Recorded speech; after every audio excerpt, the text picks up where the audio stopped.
السلام علیکم۔ میں مریم نواز کے آج کے عمران خان کے خلاف بیان کے بارے میں بات کرنا چاہتی ہوں۔ ویسے تو ماضی میں مریم نواز ہمیشہ ہی ہر تقریر و تقریب میں عمران خان کے خلاف بات کرتی ہیں۔ آج انہوں نے ایک بار پھر عمران خان کو فتنہ بلا کر فتنہ جلد ختم کرنے کی بات کی۔ سیاسی اختلاف اپنی جگہ، مگر عمران خان کو کھلم کھلا جان کی دھمکی دینا ہرگز قابل قبول نہیں ہے۔ مریم نواز آپ بھول رہی ہیں کہ پاکستان کی کروڑوں عوام ابھی زندہ ہے اور ہر عمل کا مکافات عمل آخرت میں ہی نہیں دنیا میں بھی دیکھنے کو ملتا ہے۔ اللہ کے قہر سے ڈریں۔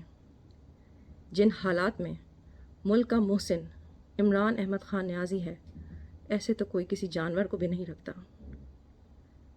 لوگ بری باتیں اور برا عمل بھول جاتے ہوں گے، لیکن یاد رکھیے گا، اللہ کبھی نہیں بھولتا۔